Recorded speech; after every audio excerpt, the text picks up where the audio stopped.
ആരോഗ്യത്തോടെ ഇരിക്കാം. മികച്ച പരിചരണം ഞങ്ങളുടെ ഉറപ്പ്. Shoranur medical trust, Shoranur. Shoranur bus stand നവീകരണ പ്രവൃത്തികൾ ആരംഭിച്ചു. ബസ്സുകൾ പുറത്തു നിർത്തി യാത്രക്കാരെ കൊണ്ടുപോകുന്നുണ്ട്. ഇതോടെ ടൗണിൽ തിരക്കേറി. 1 മാസം നീണ്ടു നിൽക്കുന്ന പ്രവൃത്തികളാണ് ആരംഭിച്ചത്. ബസ് സ്റ്റാൻഡിലെ പ്രതലം ഉൾപ്പെടെ നവീകരിക്കുന്ന പ്രവൃത്തികളാണ് നടത്തുക.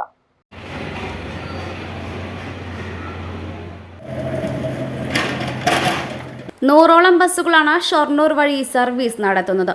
വിദ്യാർത്ഥികളും കുട്ടികളുമെല്ലാം ടൗണിലെത്തിയാണ് ബസ് കയറുന്നത്. ബസ്സുകൾ പാതയോരത്ത് നിർത്തുന്നത് പലപ്പോഴും ഗതാഗത കുരുക്കിന് ഇടയാക്കുന്നുണ്ട്. ബസ്സുകളെ നിയന്ത്രിക്കാൻ പോലീസിനെയും നിയോഗിച്ചു. മറ്റ് സ്വകാര്യ വാഹനങ്ങൾക്ക് ടൗണിൽ പാർക്കിംഗും നിരോധിച്ചിരിക്കുകയാണ്. ടൗണിലെ കുഴികളും ബസ്സുകൾ പാതയോരത്ത് നിർത്തുന്നതും തിരക്ക് വർദ്ധിക്കാൻ ഇടയാക്കുകയാണ്. അധിക സമയം നിർത്തേണ്ട ബസ്സുകൾ സർവീസ് നടത്തേണ്ട സമയത്ത് മാത്രമേ ടൗണിലേക്ക് വരാവൂ എന്നാണ് പോലീസ് അറിയിച്ചിരിക്കുന്നത്. KSRTC ബസ്സുകളും ഇതുവഴിയാണ് പോകുന്നത്. ബസ്സുകൾ നിർത്തിയിടാനുള്ള പ്രശ്നമാണ് ടൗണിലുള്ളതെന്ന് പോലീസ് പറയുന്നു.